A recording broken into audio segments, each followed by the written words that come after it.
Welcome back students. सो अब तक हमने अप टू सेक्शन ए की एक्सरसाइज में मीन्स ये जो हम थोड़ा अपर लेवल की एक्सरसाइज कर रहे हैं, इसमें हमने अप टू क्वेश्चन नंबर 10 कर लिए थे। अब हम उससे आगे बढ़ेंगे और क्वेश्चन नंबर 11 से स्टार्ट करेंगे। सो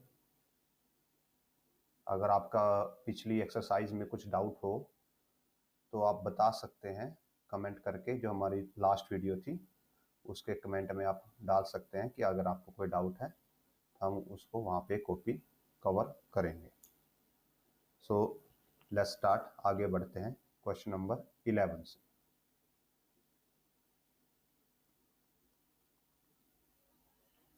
सो यहाँ पे गिवन है two satellites of a planet having period 32 day and 265 days if their radius of the former is r, the orbital radius of the latter.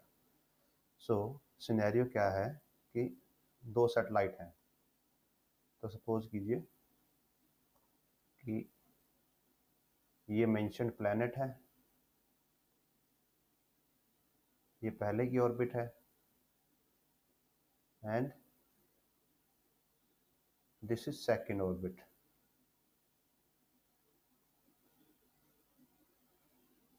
Okay,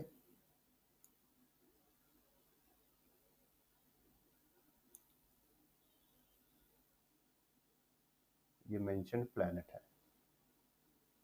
जिसकी बात हो रही है।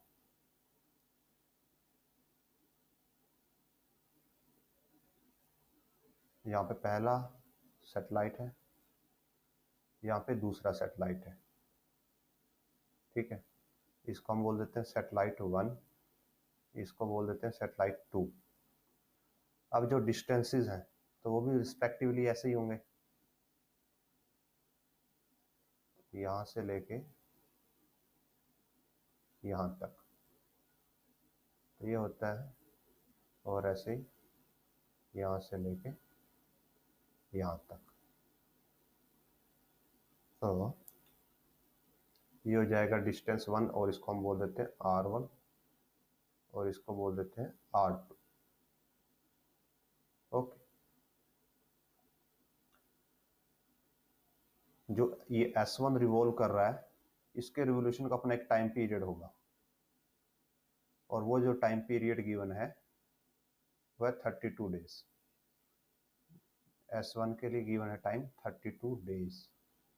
S2 के लिए हमें निकालना है कि कितना होगा। इसके लिए हमने सपोज कर लिया T2, क्योंकि T1 हमें गिवन है, S1 के लिए T1 31 डेज है, 32 डेज है सॉरी।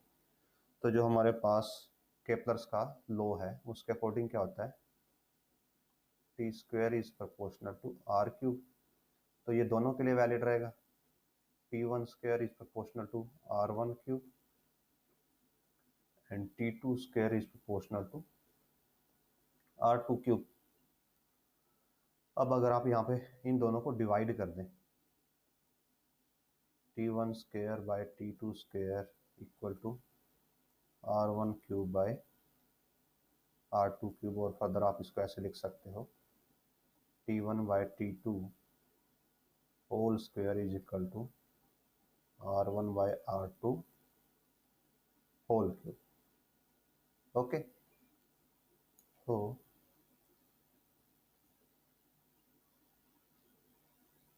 जो हमें T1 वैल्यू गिवन है, T1 की वैल्यू गिवन है 32 डेज। R1 की वैल्यू गिवन है R। T2 की वैल्यू गिवन है 256 डेज। सॉरी, तो हमने यहाँ पे भी T2 है जो 256 है डेज। ओके, 256 डेज, और हमें R2 कैलकुलेट करना है। R2 हमें पता नहीं, तो हम ये सभी वैल्यूज ये और ये यहाँ इस फॉर्मूले में पुट करते हैं तो हमारे पास क्या आएगा, 32 by 256 square equals to r/r2 cube. जब आप इसको सोल्व करेंगे तो ये इसको कट करेगा 8 पे, तो it comes out to be 1/8 square is equal to r/r2 cube. जब आप फर्दर सोल्व करेंगे 1/8 का स्क्वायर हो जाएगा 1/64, और ये हो जाएगा r/r2 क्यूब। जब आप दोनों साइड का क्यूब रूट करेंगे मीन्स इस साइड की भी पावर 1/3 कर देंगे और इस साइड की भी पावर 1/3 कर देंगे। तो इसकी पहले 3 थी और अभी आपने 1/3 कर दी, फिर कैंसिल हो जाएगी।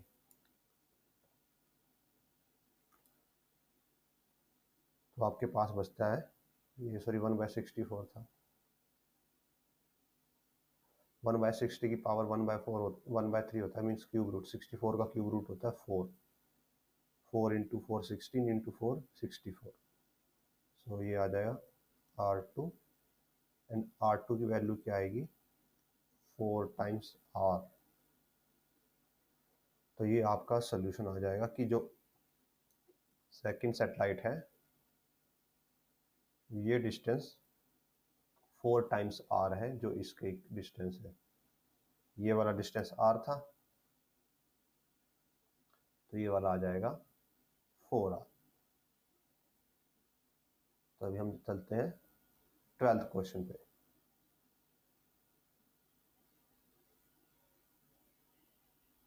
तो यहाँ पे मास ऑफ अर्थ गिवन है, मून का मास गिवन है, दोनों के बीच का डिस्टेंस गिवन है, तो फोर्स निकालना है अर्थ और मून के बीच में। ये हम ऑलरेडी कर चुके हैं प्रीवियस क्वेश्चंस में, और ये इतना डिफिकल्ट है भी नहीं। मीन्स आपको जस्ट क्या करना है, जो फॉर्मूला होता है ग्रेविटेशनल का वो होता है G mass of earth mass of moon by जो दोनों के बीच का डिस्टेंस है उसका स्क्वायर।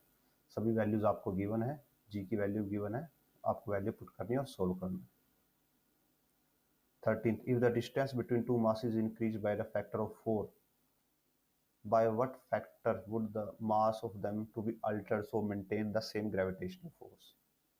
तो यहाँ पे बोला गया है कि अगर दो ऑब्जेक्ट हैं, पहले सिचुएशन देखिए क्या है।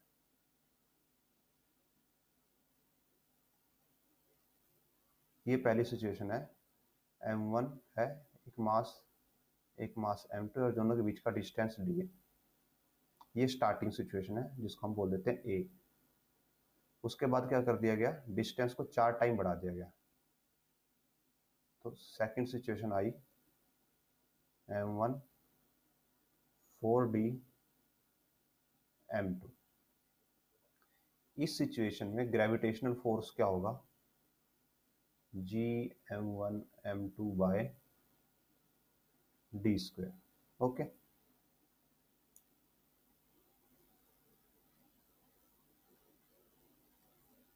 और इस सिचुएशन में ग्रेविटेशनल फोर्स क्या होगा, g m1 m2 bye 4d square. और जब आप इसको सोल्व करोगे तो ये वैल्यू आएगी आपको ग्रेविटेशनल फोर्स की, जी m1 m2 4d क्या हो जाएगा 16d स्क्वायर। ठीक है, और ये बन जाएगा 1/16 g m1 m2 by d square. Means जो न्यू फोर्स है वो क्या है 1/16 टाइम ऑफ ओल्ड फोर्स। जो ओरिजिनल फोर्स था वो उसका 1/16 टाइम्स हो गया।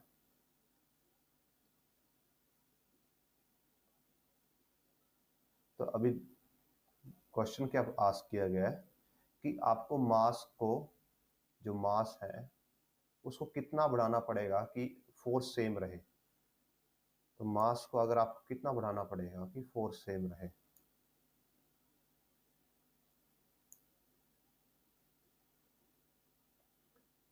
तो यहाँ पे फोर्स क्या हो गया 1/16 टाइम हो गया। तो अगर आप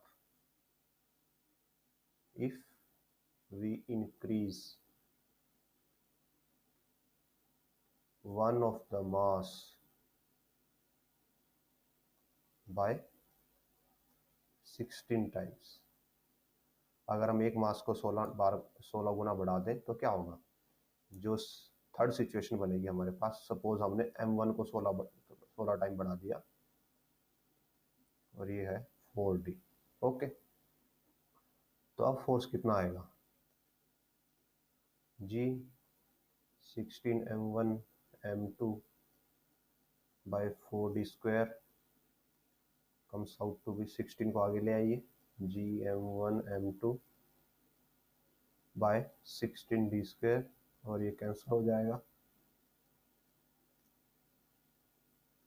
जो आपके पास नेट बचेगा ये है और ये क्या है, f। सो आप लिख सकते हो,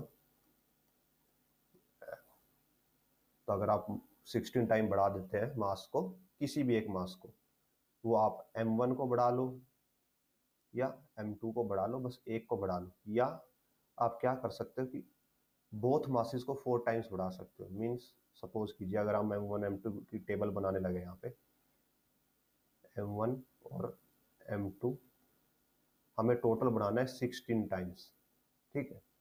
तो हम m1 को 16 कर सकते हैं, इसको ऐसे 16 कर सकते हैं, या दोनों को 4 टाइम्स मल्टीप्लाई कर सकते हैं, या 2 8 और 8 2 कर सकते हैं।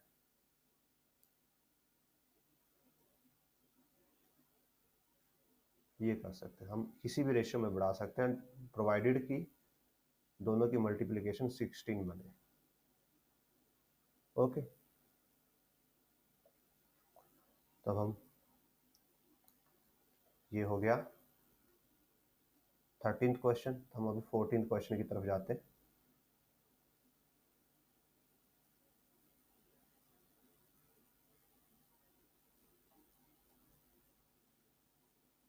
सो 14th क्वेश्चन के according mass of sun given है, मास ऑफ अर्थ गिवन है, दोनों के बीच का डिस्टेंस गिवन है, ग्रेविटेशनल फोर्स निकालना है, तो सिंपल है, हम जस्ट फॉर्मूला लिखेंगे। फॉर्मूला होगा mass of sun into mass of earth by जो दोनों के बीच का डिस्टेंस है उसका स्क्वायर। आप वैल्यूज पुट करेंगे और कैलकुलेशन इजीली कर सकते हैं। अब देखिए 15th, 2 electron each of mass, 2 electron है, दोनों का मास इतना है, दोनों के बीच का डिस्टेंस गिवन है, तो उनके बीच का ग्रेविटेशनल फोर्स निकालना है। सेम बिल्कुल एग्जैक्ट सिंपल है। फोर्स क्या हो जाएगा, जी पहले मास का इलेक्ट्रॉन, पहले इलेक्ट्रॉन का मास दूसरे मास इलेक्ट्रॉन का मास और दोनों के बीच का डिस्टेंस का स्क्वायर। ये सेम है तो एज इट इज स्क्वायर में आ जाएगा। सो ये भी सिंपल है, इसको आप फॉर्मूला से कर सकते हो। 16th करते हैं। अब ये बोला गया कि दो ऑब्जेक्ट है जिनके बीच का फोर्स है 100 Newton. How should distance between two object B change so that force between become 50 Newton. तो देखिए, तो फिर से वही करते हैं, एक m1 मास है, एक m2 मास है, दोनों के बीच का डिस्टेंस d है, तो ग्रेविटेशनल फोर्स क्या हो जाएगा, जी m1 m2 बाय d²। और ये बोला गया है कि कितना है, 100 न्यूटन है। अभी आपको बोला गया है कि ये 100 न्यूटन को आपको किसकी तरफ लेके जाना है, 50 न्यूटन बनाना है। और सिर्फ क्या चेंज होना चाहिए, डिस्टेंस चेंज करना है सिर्फ। ओके, तो हम क्या करते हैं कि एक नया फोर्स लिखते हैं, जहाँ पे gm1 m2, जो d है इसकी जगह पे हम लिख लेते हैं r², कि हमने दोनों के डिस्टेंस, जो दोनों ऑब्जेक्ट थे उनके बीच के डिस्टेंस को r कर दिया, और वो r करने से फोर्स कितना हो गया, 50 न्यूटन हो गया। ठीक है, सो अभी क्या करते हैं, इसको राइट कर लेते हैं प्रॉपरली, सो दैट हम इजीली सोल्व कर पाए।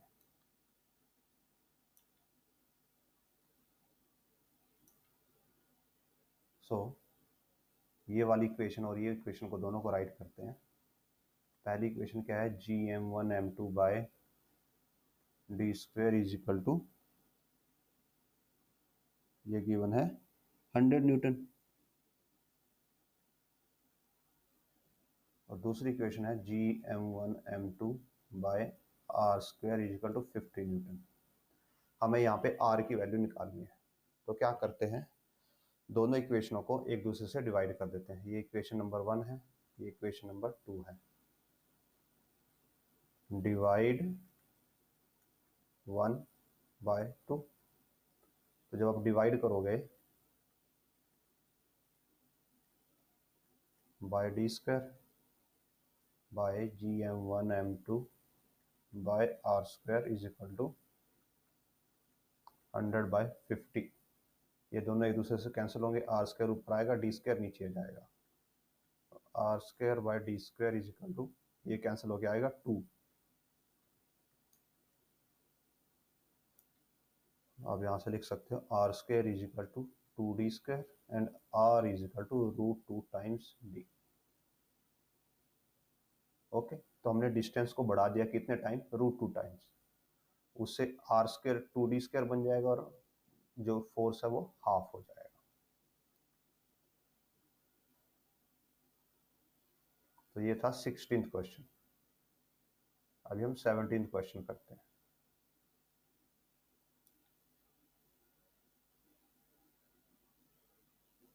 17th क्वेश्चन भी इजी है, जस्ट आपको ग्रेविटेशनल फोर्स निकालना है। दो ऑब्जेक्ट हैं, पहले का मास है 80 kg, दूसरे का मास है 1200 kg, बीच का डिस्टेंस 10 मीटर गिवन है। सो M1 है 80 kg, M2 है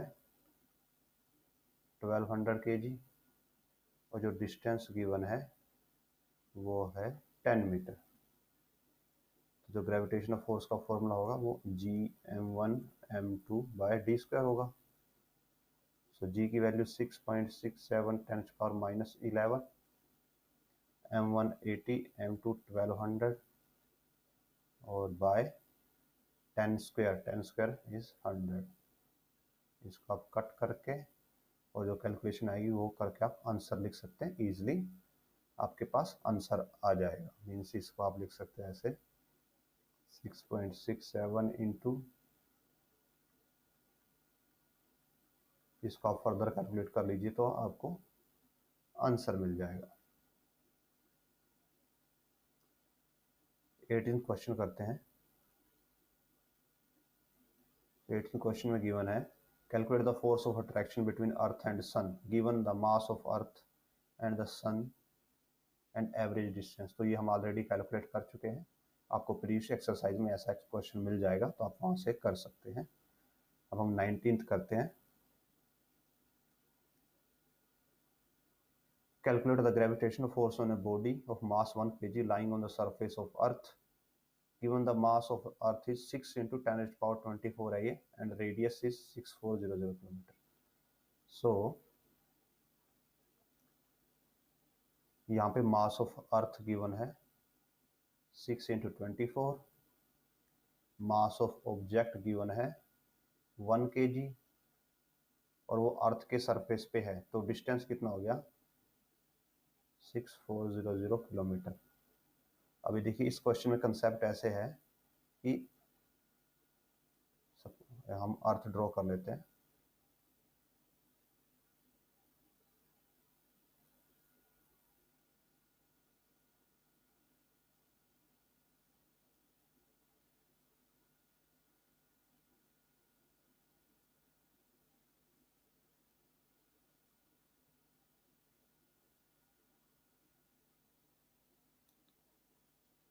तो सपोज कीजिए ये है अर्थ का सेंटर और वो ऑब्जेक्ट यहाँ पे रखा है अर्थ के सरफेस के ऊपर,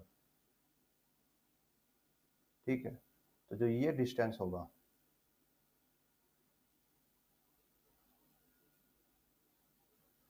ये डिस्टेंस होगा, ये है r of radius of earth के इक्वल है, ठीक है। ग्रेविटेशनल फोर्स जब भी आपको मेजरमेंट करना है तो आपको हमेशा सेंटर टू सेंटर डिस्टेंस लेना होता है। तो जब भी कोई ऑब्जेक्ट सरफेस पे रखा हो अर्थ के तो आपको उस ऑब्जेक्ट, वो सरफेस है जो, वो सरफेस टू सेंटर डिस्टेंस लेना होगा। अब ये ऑब्जेक्ट है, हमें एक्चुअली तो ऑब्जेक्ट के सेंटर टू अर्थ के सेंटर लेना था, बट जो ऑब्जेक्ट है वो इतना छोटा होता है, इतना स्मॉल होता है अर्थ के कंपैरिजन में कि उसका हम सेंटर नहीं लेते, हम उसका टॉप या बॉटम पॉइंट लेके भी कैलकुलेशन कर सकते हैं, क्योंकि वो उसके अर्थ के कंपैरिजन में नेग्लिजिबल है साइज में। मीन्स जो अर्थ के सरफेस के ऊपर जो बिगेस्ट ऑब्जेक्ट है वो क्या है, माउंट एवरेस्ट है। उसकी मैक्स हाइट कितनी है, सपोज 9 किलोमीटर है, 9 किलोमीटर भी नहीं है, 8.8 किलोमीटर समथिंग है। तो उसका सेंटर कहाँ पे होगा, लगभग उसके हाफ में, मीन्स 4.5 किलोमीटर। और इसके कंपैरिजन में आप अर्थ की रेडियस देखिए 6400 किलोमीटर। तो ये वैल्यू इसके कंपैरिजन में बहुत ही छोटी है, इसलिए जो ऑब्जेक्ट होता है उसके सेंटर को नेग्लेक्ट कर देते हैं, उसके उसके जो ग्राउंड पॉइंट है उससे ही हम डिस्टेंस मेजरमेंट कर लेते हैं। तो यहाँ पे आपके पास सभी वैल्यूज हैं। तो जो फोर्स ऑफ ग्रेविटेशन होगा जी की value 6.67 10⁻⁻11 into mass of earth 6 × 10⁻⁴ kg, object का मास 1, और ये 6400 किलोमीटर है, इसको मीटर में कन्वर्ट करेंगे 100 से मल्टीप्लाई करके और स्क्वायर कर देंगे। इसको आप सोल्व करके इजिली आंसर निकाल सकते हैं। तो ये हो गया 19th क्वेश्चन। तब हम बढ़ते हैं 20th क्वेश्चन की तरफ। दो बॉडी गिवन है A and B having masses 2 and 4 kg respectively separated by 2 meter. So ये बॉडी A है, ये बॉडी B है, इसका मास 2 kg है, इसका मास 4 kg। जो डिस्टेंस है दोनों के बीच में वो गिवन है 2 मीटर। अब ये बोला गया है कि आपको थर्ड बॉडी रखनी है मास 1 kg, so that gravitational force on this body A and B is 0। कि आपको थर्ड बॉडी इन दोनों के बीच में या साइड में कहीं पर रखनी है कि उस पर नेट फोर्स 0 हो जाए। तो ऐसा क्वेश्चन हम पहले भी कर चुके हैं, एक बार फिर से आपको आइडिया दे देते हैं कि सपोज कीजिए हम थर्ड बॉडी यहाँ पे रख देते हैं, तो इस पे फोर्स एक तो बी की वजह से लगेगा और ए की वजह से लगेगा। अब हम आपको ये पहले भी एक्सप्लेन कर चुके हैं कि ग्रेविटेशनल फोर्स जो भी लगाएगा डायरेक्शन उसी की तरफ होगी। जब बी लगा रहा है तो ये बी की तरफ डायरेक्शन होगी, और जब ए लगा रहा होगा तो ये ए की तरफ डायरेक्शन हो जाएगी। और ये ऑब्जेक्ट सी है हमारा, तो सी पे लगने वाले दोनों फोर्स एक ही साइड में है, तो जब वो एक ही साइड में तो ऐड हो जाएंगे, कैंसिल नहीं हो सकते, तो इसको आप यहाँ पे नहीं रखोगे। और अगर आपने ऑब्जेक्ट को यहाँ पे रख दिया तो ए की तरफ से लगने वाला फोर्स ए की साइड में होगा, बी की साइड भी वही है तो बी की साइड होगा, और ये भी दोनों ऐड हो जाएंगे, तो ये कैंसिल नहीं होंगे, तो यहाँ पे नहीं रखेंगे आप। तो आप यहाँ पे रखेंगे ऑब्जेक्ट को कहीं यहाँ पे ऐसे, कि जो बी की तरफ फोर्स लगे वो ऐसे लगे, सी की तरफ फोर्स, ए की तरफ फोर्स लगे ऐसे लगे, और ये दोनों एक दूसरे को कैंसिल कर सकें। ओके, तो ऑब्जेक्ट को आपको इन दोनों के बीच में कहीं पे रखना है। तो हम इस डायग्राम को दोबारा से बनाते हैं सो दैट हम बेटर रिप्रेजेंटेशन कर सकें क्वेश्चन के बेसिस पे। ये है ए, ये है बी, और ये हमने बीच में कहीं पे रख दिया सी को। ओके, जो ये डिस्टेंस है इसको हम अज्यूम कर लेते हैं x। तो जो ये वाला हो जाएगा ये हो जाएगा 2 - x, बिकॉज जो ये टोटल डिस्टेंस है ए से लेके बीच तक ये कितना है, 2 मीटर है। तो अगर इसका ये पार्ट x है तो बचा हुआ 2 - x हो जाएगा। एंड जो a का मास है वो है 2 kg, b का मास है 4 kg एंड c का मास है 1 kg।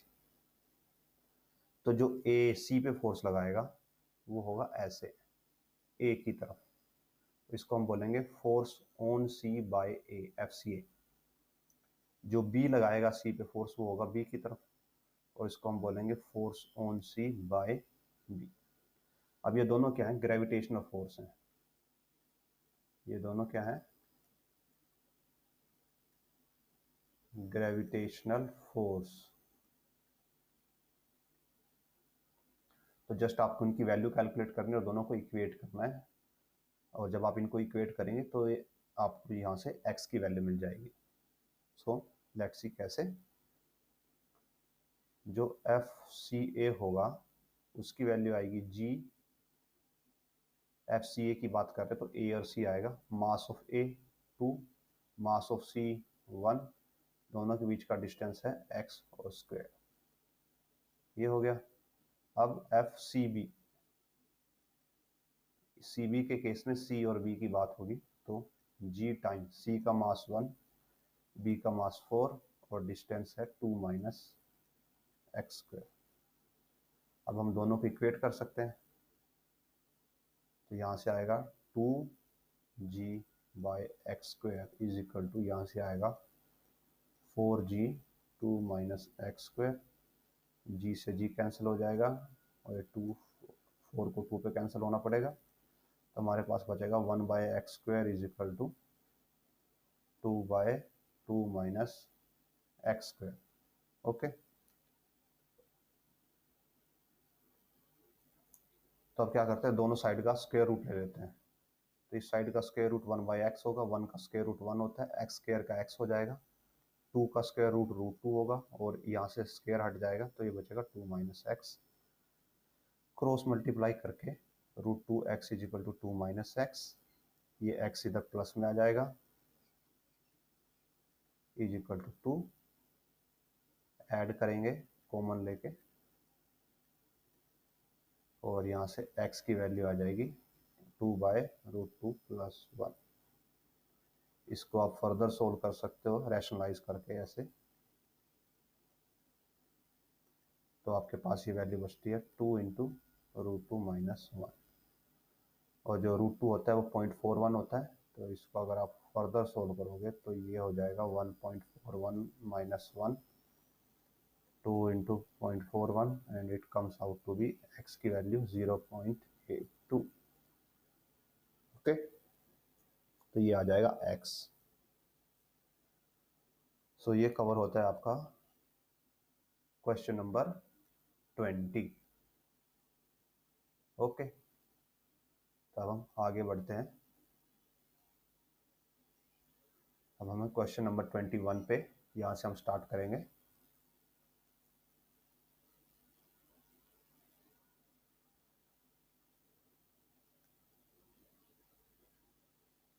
अगर आपको इसकी पीडीएफ चाहिए तो आप कमेंट्स में मांग सकते हैं, वहाँ पे आपको इसकी पीडीएफ भी मिल जाएगी।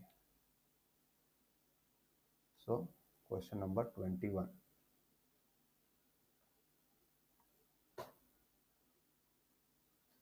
सो 21 में गिवन है a stone drops from edge of on a roof, it passes a window 2 meter high in 0.1 second. How far is the roof above the top of the window? तो सिनेरियो कैसा है कि या इस पॉइंट से ना आप एक स्टोन को गिराते हो, यहाँ से एक स्टोन को ऐसे नीचे की तरफ गिराते हो और ये जब नीचे जाता है तो एक ऐसे कोई विंडो है, ये जो विंडो है इसकी लेंथ कितनी है 2 मीटर। ठीक है, स्टोन यहाँ पे आता है और ऐसे गिरता हुआ यहाँ पे पहुंचता है और फिर सपोज कीजिए ग्राउंड को टच कर लेता है। तो स्टोन को जो ये वाला डिस्टेंस था ये कवर करने में कितना लगता है 0.1 सेकेंड लगता है। ठीक है, तो आपको इस डाटा से ये बताना है कि how far is the roof above the top of the window, कि ये डिस्टेंस कितना है, ये जो आपका रूफ है, रूफ से विंडो के बीच का डिस्टेंस कितना है। सो देखिए इस क्वेश्चन को हम कैसे करेंगे। इस क्वेश्चन को सोल्व करने के लिए आप डिफरेंट मेथड्स लगा सकते हैं, बट कुछ मेथड्स ऐसे हो सकते हैं कि जहाँ पे आप स्क्वायर और क्यूब टर्म्स में स्टक हो जाएं। तो इसके लिए हम क्या करेंगे, अप्रोक्सीमेशन का यूज़ करेंगे। हम इस क्वेश्चन को कैसे सोल्व करेंगे, हम क्या करेंगे, हम अज्यूम करेंगे कि जो ये डिस्टेंस है रूफ से लेके विंडो तक का ये डिस्टेंस है, इसको हम सपोज करेंगे दैट इज एक्स, इसको हम एक्स मान लेंगे। फिर हम ये जो पॉइंट है विंडो का फर्स्ट पॉइंट है, इसको हम बोल देते हैं ए, जो विंडो का स्टार्टिंग पॉइंट है, और विंडो का जो एंडिंग पॉइंट है उसको हम बोल देते हैं बी। हम निकालेंगे कि विंडो के जब ऑब्जेक्ट ए पॉइंट पे पहुंचता है तो उसकी वेलोसिटी कितनी है, और फिर उसको हम इनिशियल वेलोसिटी अज्यूम करेंगे, और फिर जो डिस्टेंस का फॉर्मूला होता है हम वो अप्लाई करेंगे। सो पहले हम क्या करते हैं, suppose distance between roof and window कितना है, एक्स मीटर। ठीक है, तो अब ये पॉइंट ए एक्स मीटर के डिफरेंस पे है, तो velocity at point A point पे वेलोसिटी कितनी होगी। अब हमें पता है कि ऑब्जेक्ट किस में है, फ्री फॉल में, तो इसमें क्या लगेगा, ग्रेविटी एक्ट करेगी, और वो नीचे की तरफ एक्ट करती है। ठीक, तो अभी हम पॉजिटिव नेगेटिव नहीं ले रहे क्योंकि हम वैल्यू नहीं पुट कर रहे, जब हम वैल्यू पुट करेंगे जब हम पॉजिटिव नेगेटिव ले लेंगे। सो जो हमारे पास थर्ड लॉ होता है, वी थर्ड इक्वेशन होती है, is equal to 2a_s।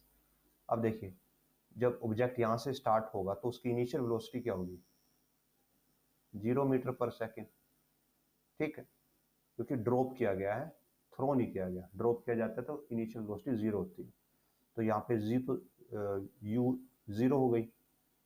Distance कितना ट्रैवल किया उसने, x, और एक्सेलरेशन होगा g, तो वेलोसिटी एट a का स्क्वायर आ जाएगा 2gx, और वेलोसिटी एट a क्या बन जाएगी, √2gx। ठीक है, हमारे पास a पॉइंट पे वेलोसिटी आ गई। अब हम जाएंगे a से b तक। जब हम a से b तक जा रहे हैं तो a हमारा क्या बन जाता है, स्टार्टिंग पॉइंट। तो जब a हमारा स्टार्टिंग पॉइंट बन जाएगा तो जो a की वेलोसिटी है वो हमारी स्टार्टिंग वेलोसिटी बन जाएगी for motion a to b।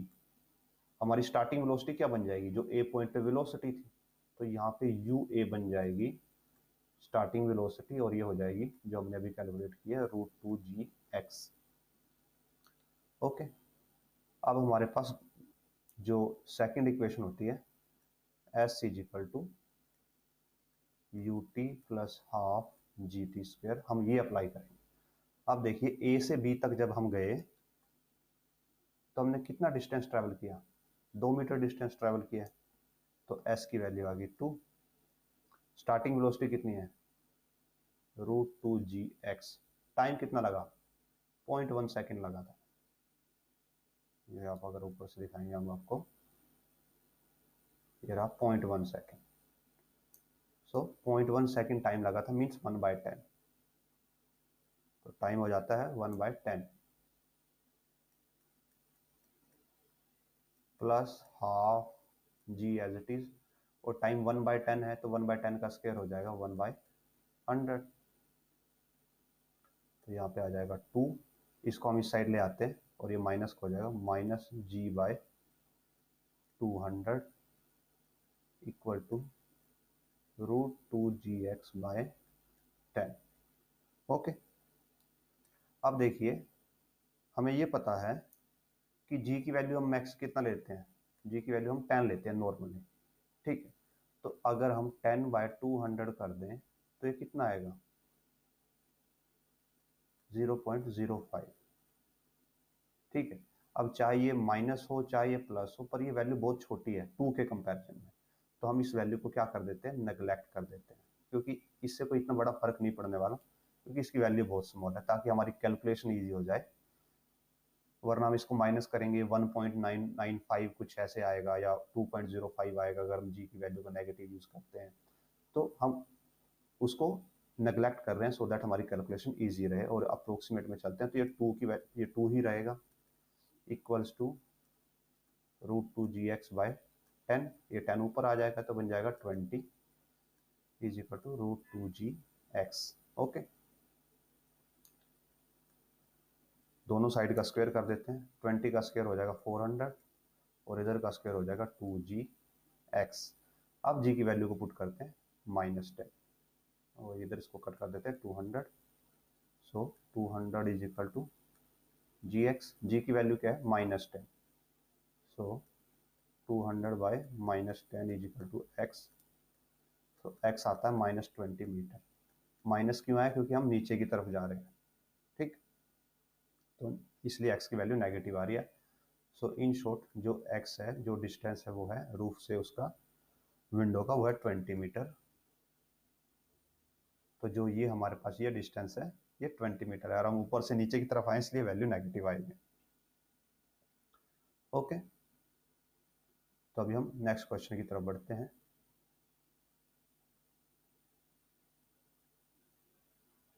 Question number 22।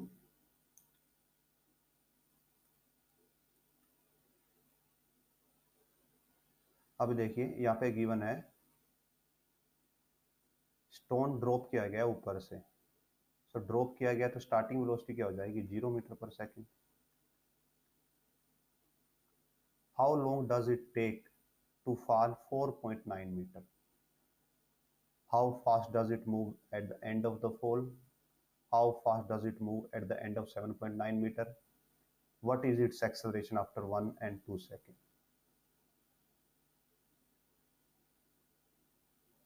अब देखिए यहाँ पे गिवन है कि कितना टाइम लगता है उसको 4.9 मीटर चलने में।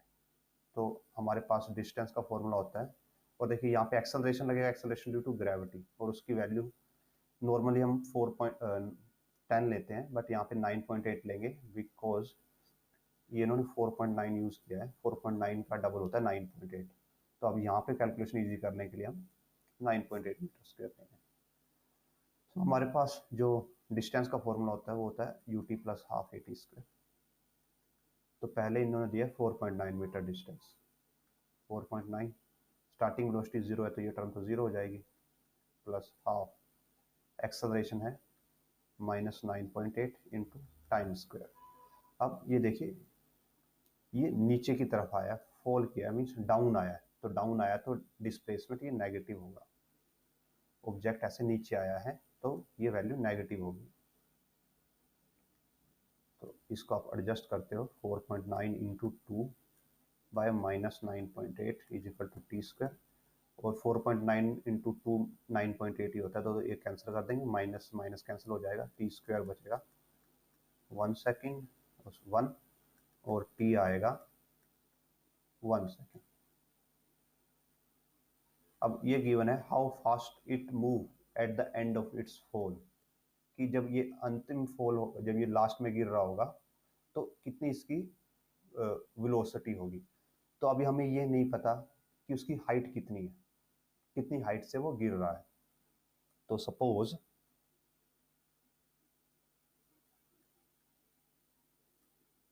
h इज इट्स हाइट, वो h हाइट से गिरता है, ठीक है।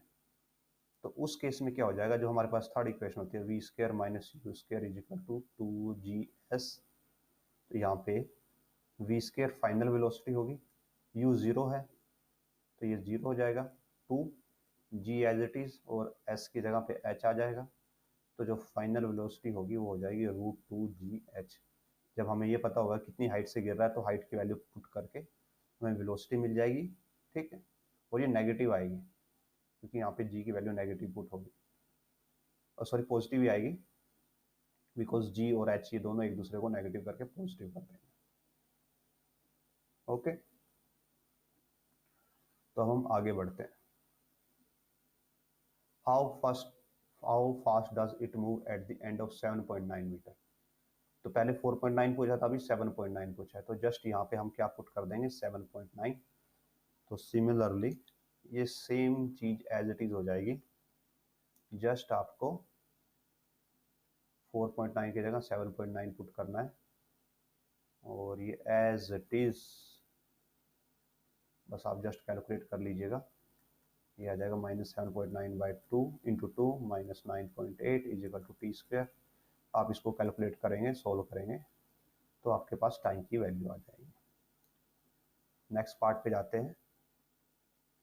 What is its acceleration after 1 and 2 second?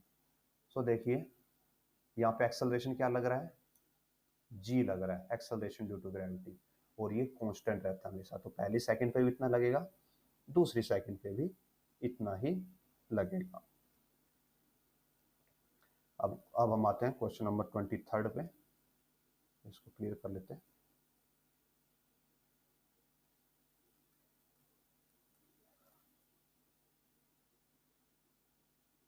So given है कि ऑब्जेक्ट को ऊपर की तरफ थ्रो किया गया है और उसकी हाइट 10 मीटर है। मींस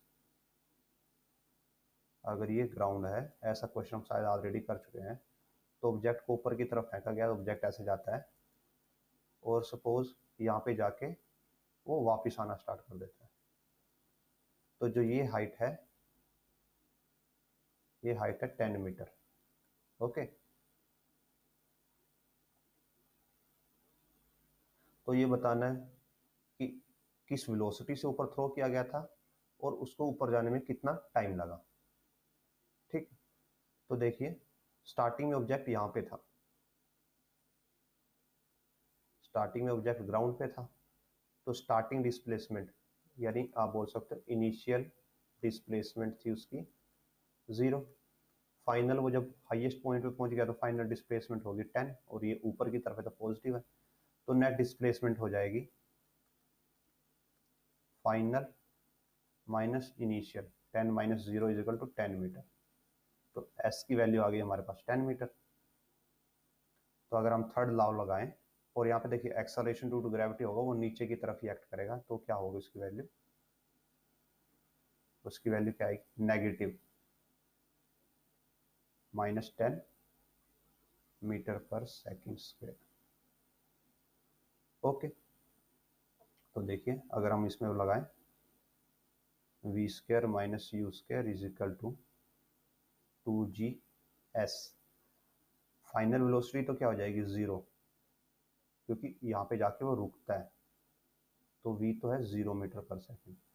किसी वेलोसिटी से फेंका था हमें नहीं पता, उसका हम वो कैलकुलेट करेंगे, तो ये तो वैल्यू 0 हो जाएगी, तो बचेगा minus u square is equal to 2, जी की वैल्यू क्या होगी -10 और डिस्प्लेसमेंट 10, तो माइनस से ये कैंसिल हो जाएगा, u आएगा 200, यू स्क्वायर 200 और u की वैल्यू आ जाएगी 200 का रूट, और इसको आप फर्दर कैलकुलेट करोगे तो ये आ जाएगा 10√2 प्लस माइनस। जब भी आप किसी चीज़ का रूट निकालते हो, जैसे 4 का अगर आप रूट निकालते हो तो 2 आता है, बट ये प्लस माइनस 2 होता है, यहाँ पे 2 स्क्वायर भी 4 होता है और -2 स्क्वायर भी 4 होता है। अब आपको पता है कि ऑब्जेक्ट ऊपर की तरफ जा रहा है, तो उसकी वेलोसिटी क्या होनी चाहिए, पॉजिटिव होनी चाहिए, तो यहाँ पे आप u की पॉजिटिव वैल्यू ही लोगे 10√2। ओके, इसका नेक्स्ट पार्ट है time taken to reach the highest point, सबसे ऊपर वाले पॉइंट पे जाने में कितना टाइम लगा। तो अब हमारे पास u की वैल्यू है, v की वैल्यू है, g की वैल्यू है, तो हम फर्स्ट इक्वेशन अगर यूज करें, फर्स्ट इक्वेशन होती है v is equal to u plus a t, so v 0 है, u है 10√2, एक्सेलरेशन -10 है, टाइम एज इट इज, तो आप इनको एडजस्ट करोगे तो -10√2 इज इक्वल टू -10t, और t की वैल्यू आ जाएगी √2 सेकेंड। आगे बढ़ते हैं 24th क्वेश्चन पे।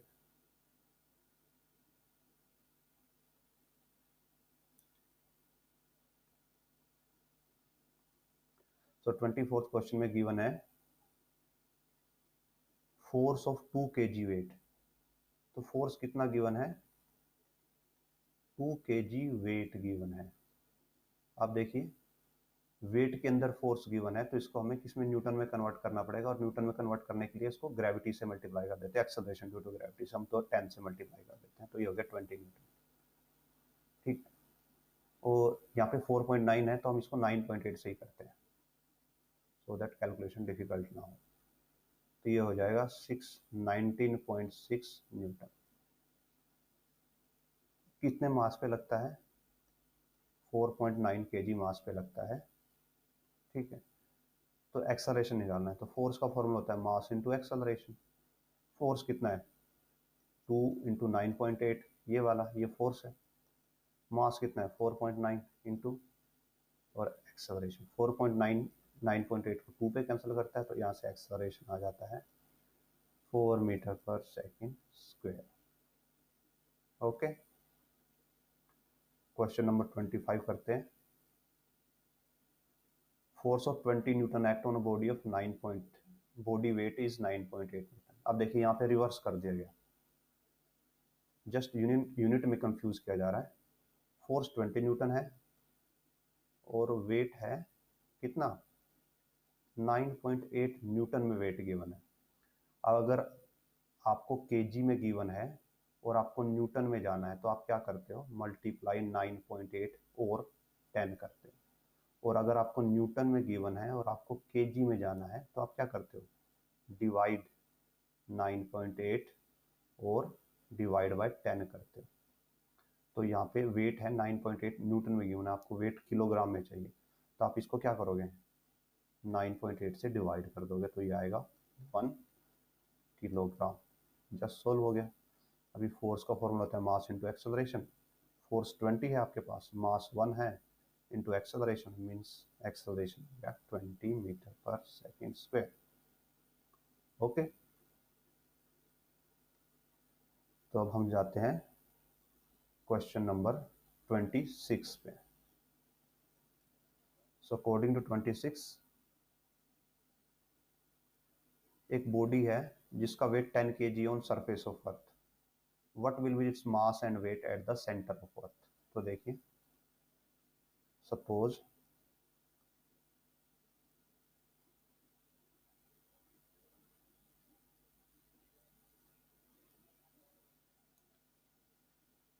बॉडी की जगह सपोज हम पर्सन को ही ले लेते हैं।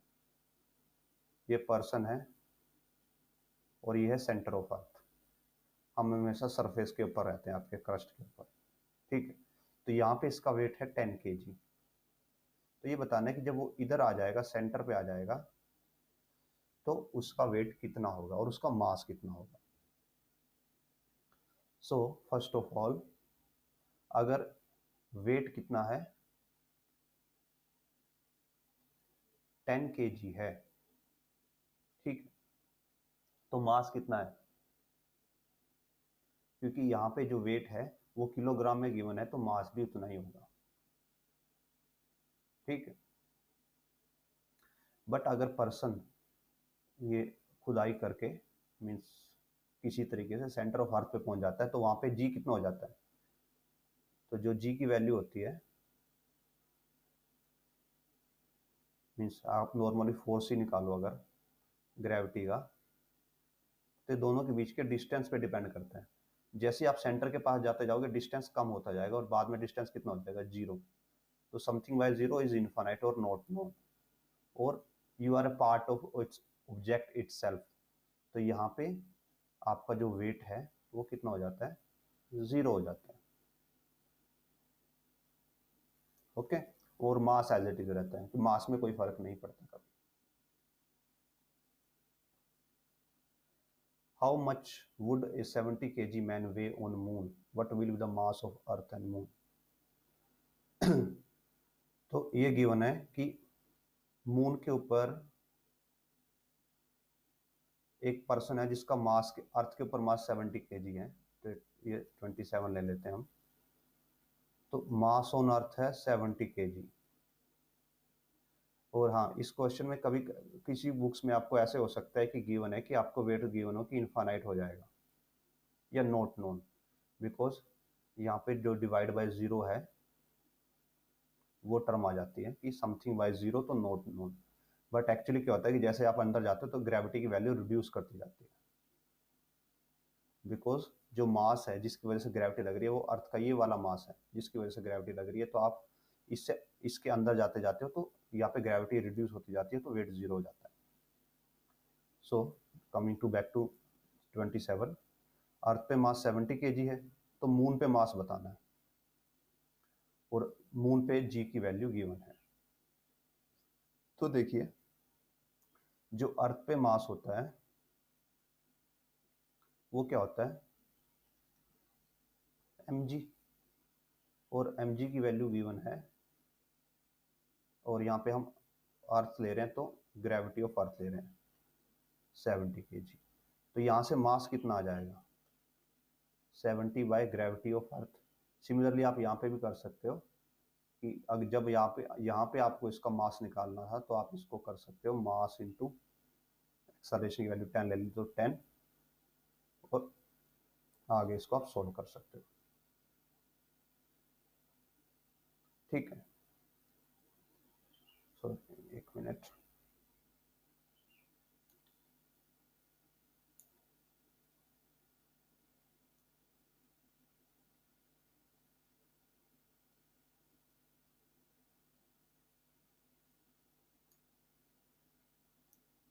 हाँ, तो जो अर्थ पे मास है वो किस पे निर्भर करता है,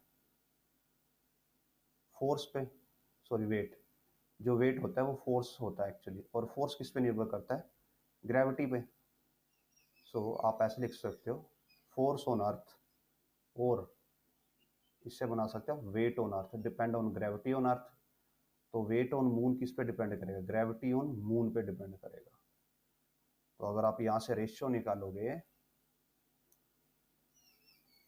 wait on earth by weight on moon is equal to gravity on earth by gravity on moon. तो वेट ऑन अर्थ गिवन है 70, वेट ऑन मून हमें पता नहीं तो उसको हम WM लिख लेते हैं। ग्रेविटी ऑन अर्थ गिवन है, हम दे लेते हैं 9.8, और मून की 1.6 मेंशन है यहाँ पे 1.7। तो जब आप इसको कट करोगे तो 6 पे कटती है, 1/6 होता है या 6/1 डिपेंडिंग अपॉन अगर आप किसको ले रहे हो। ठीक है, सो वेट ऑन मून हो जाएगा 70/6 और अप्रोक्सीमेट 116 kg। तो मून पे वेट रिड्यूस हो जाता है कितना 1.6 टाइम्स, बिकॉज वहां पे जो ग्रेविटी है वो वीक है। नेक्स्ट क्वेश्चन पे आते हैं 28। सो क्वेश्चन नंबर 28, एक अर्थ पे ऑब्जेक्ट है जिसका एक्सेलरेशन 5 मीटर पर सेकंड है, मास ये गिवन है 1 kg। How much will be the acceleration 3 kg mass of the same place.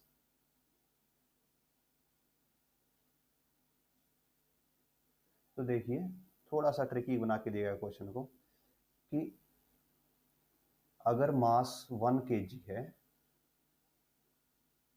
सो उस पे एक्सेलरेशन कितना लग रहा है 5 मीटर पर सेकंड स्क्वायर का। तो ये बोला गया कि अगर 3 kg मास हो जाए तो उस पर कितना एक्सेलरेशन लगेगा। अब देखिए साथ में ये भी लिखा हुआ कि अर्थ का ग्रेविटेशनल फोर्स है। सो अगर ये होता नियर सरफेस, अगर हम नियर सरफेस की बात कर रहे होते हैं अर्थ के सरफेस के पास की, कैसे दिखाते हैं आपको।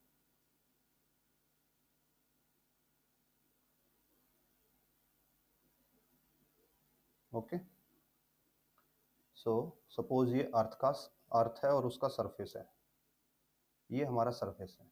अगर ऑब्जेक्ट यहाँ पे होता सरफेस के पास अर्थ के, तो क्या होता है यहाँ पे एक्सेलरेशन क्या रहता है, फिक्स रहता है। कितना रहता है 9.8 मीटर पर सेकंड स्क्वायर रहता है।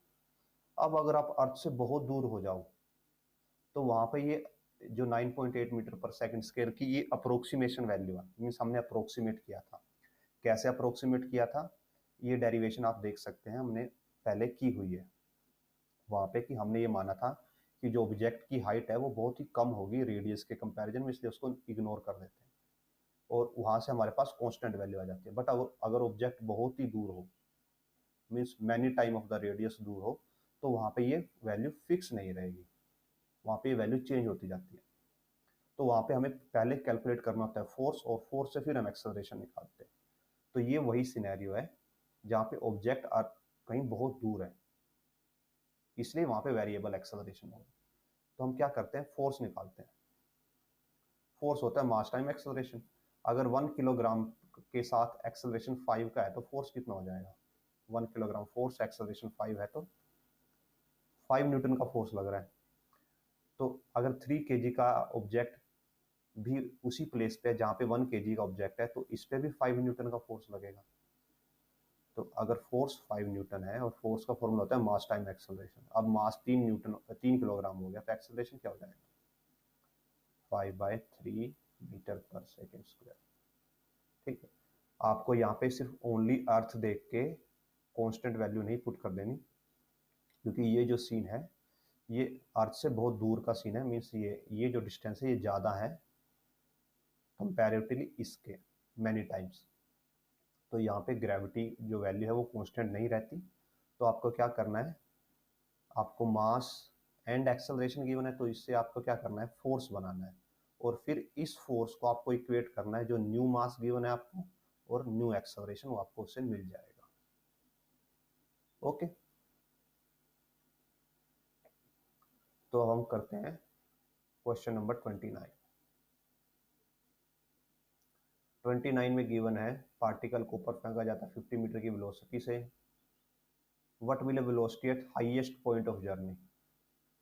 हम आपको ऑलरेडी कई बार एक्सप्लेन कर चुके हैं कि जब वो हाईएस्ट पॉइंट पे होगा तो देखिए जब ऑब्जेक्ट ऊपर जाता है तो इस वेलोसिटी से आपने उसको ऊपर थ्रो किया और ग्रेविटी उस पर नीचे की तरफ एक्ट करती है। तो जब वो हाईएस्ट पॉइंट पे होता है तो ग्रेविटी धीरे धीरे इसको रिड्यूस करके क्या बना देती है, फाइनल वेलोसिटी को 0 बना देती है। तो वहां पे ऑब्जेक्ट वो बहुत ही स्लाइट टाइम के लिए रुकता है, फिर नीचे आ जाता है। तो हाईएस्ट पॉइंट पे वेलोसिटी हो जाएगी 0 मीटर/सेकेंड। अब ये बताना है कि हाइट कितनी अटेन करेगा। तो हाइट अटेन करने के लिए हम ये फॉर्मूला यूज कर सकते हैं। फाइनल वेलोसिटी है 0, स्टार्टिंग थी 50, तो 50 स्क्वायर। एक्सेलरेशन हम 10 लेते हैं और नेगेटिव आएगा बिकॉज नीचे की तरफ है, और s। Okay, so -50 into 50 is equal to -20 two s। Minus से माइनस कैंसिल हो जाएगा, 0 से 0, और ये 25 पे जाएगा तो s आ जाएगा 125 मीटर। उसके अलावा आपको टाइम निकालना है। सो टाइम के लिए हम यूज कर सकते हैं first equation, v is equal to u plus a T.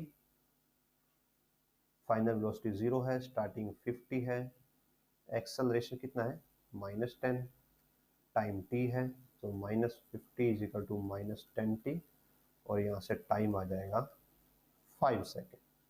तो उसको ऊपर जाने में 5 सेकेंड लगेगा और नीचे आने में भी 5 सेकेंड लगेगा, तो टोटल जर्नी हो जाएगी 10 सेकेंड की, अगर आपको टोटल जर्नी पूछी जाए।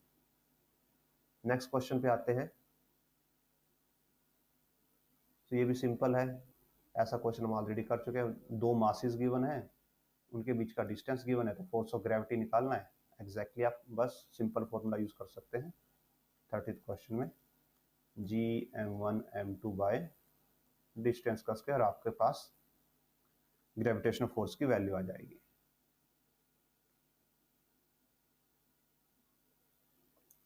थर्टी फर्स्ट, मास गिवन है 10 kg। एक चीज आप ध्यान रखिएगा कि जब भी आपको केजी में गिवन हो तो वो मोस्टली क्या होगा, मास गिवन होगा। अगर आपको न्यूटन में गिवन हो तो वो क्या होगा, वेट गिवन होगा। ठीक है, और अगर आपको केजी से न्यूटन में जाना है तो आपको क्या करना है, मल्टीप्लाई 9.8, मीन्स मास से वेट। और अगर आपको वेट गिवन है और वो केजी में होगा ऑलवेज, उससे आपको किस में जाना है, नहीं सॉरी, वेट आपका न्यूटन में होगा।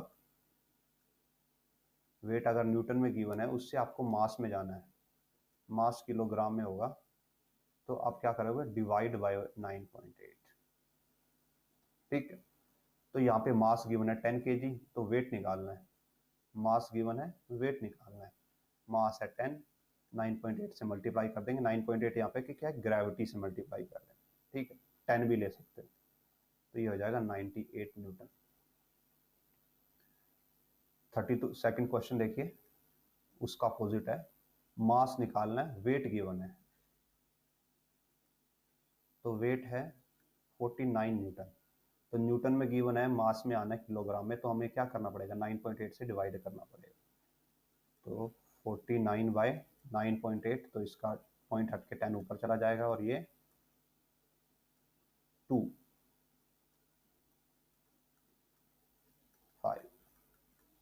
5 kg आपके पास मास आ जाएगा। सो हम ये 32 तक कवर कर चुके हैं। नेक्स्ट देखते हैं, हमारे पास 3 क्वेश्चन मोर हैं और हैं।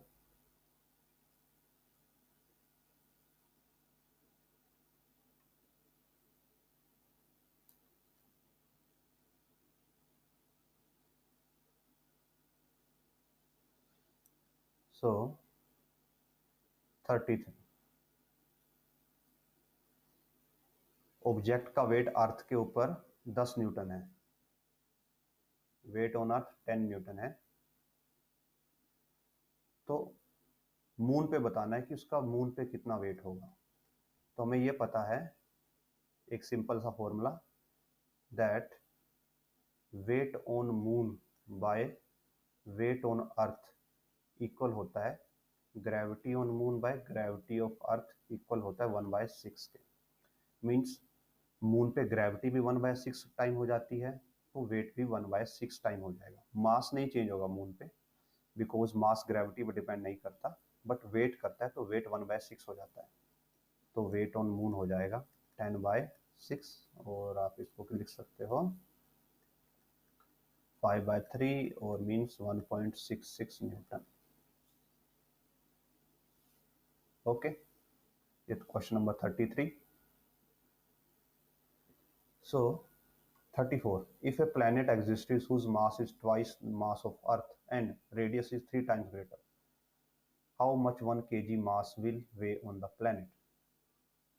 तो इसके लिए आपको क्या करना पड़ेगा, इसके लिए आपको ग्रेविटी कैलकुलेशंस करनी पड़ेंगी। तो हम पहले इसको रब कर देते हैं। तो बोला गया क्वेश्चन नंबर 34 में, जी की वैल्यू हम पहले कैलकुलेट कर चुके हैं, Gm/r² आती है सरफेस के लिए। कैसे आती है, इसके लिए हमने जो थ्योरी के जो लेक्चर्स अपलोड किए हुए हैं क्लासेस, वहाँ पे आप जाके देख सकते हैं। तो ये हो गया अर्थ के लिए, तो मास ऑफ अर्थ, रेडियस ऑफ अर्थ। अब कोई प्लेनेट है, उसमें बोला गया है कि उसका मास ट्वाइस है अर्थ के मास के।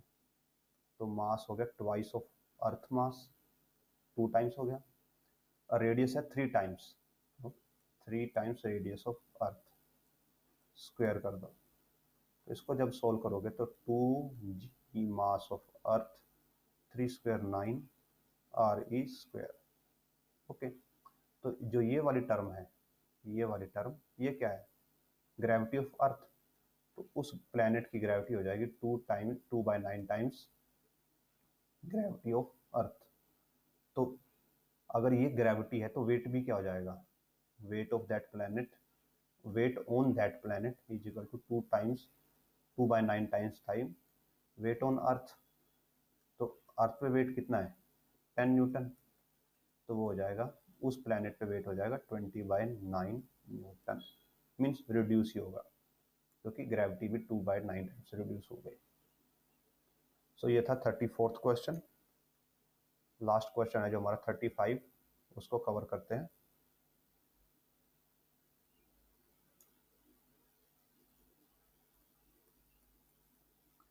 प्रोवाइडेड है, one boy on Cliff 40 meter high drops a stone. On second later, he throws a second stone after the first. They both hit the ground at the same time. What did speed he throw the second stone? So scenario ऐसा है कि suppose ये ground है, okay, तो ये पहला stone है जिसको हम ए बोल देते हैं।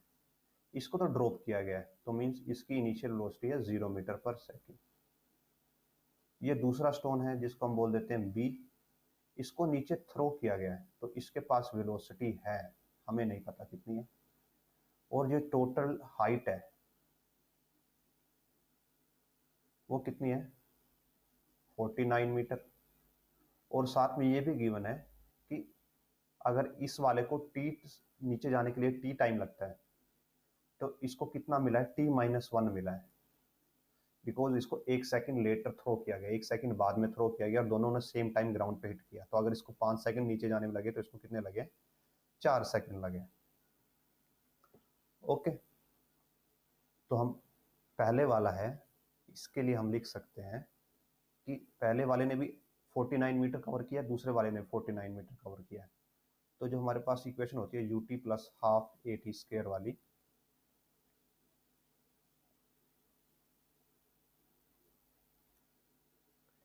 इस इक्वेशन में अगर हम फर्स्ट वाले के लिए यूज करते हैं तो एस की वैल्यू 49, उसके लिए स्टार्टिंग वैल्यू 0 है, यू 0 है तो ये टर्म 0 हो जाएगी।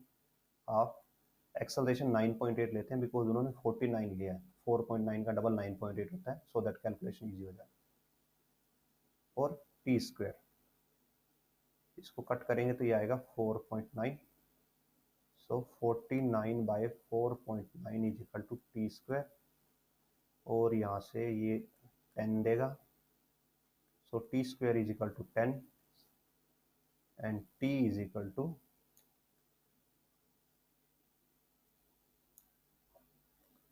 √10 सेकेंड।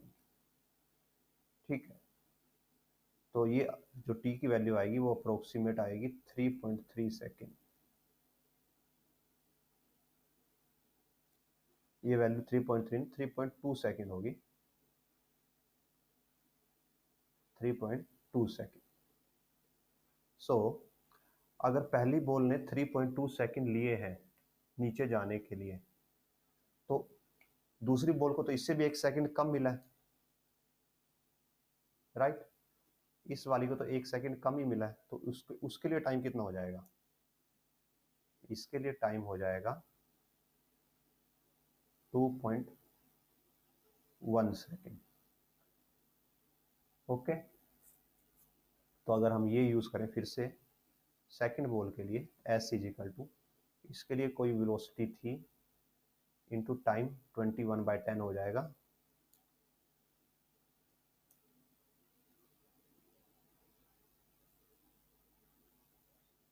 प्लस हाफ जी 21/t स्क्वायर। अगर आप इसको सॉल्व करते हैं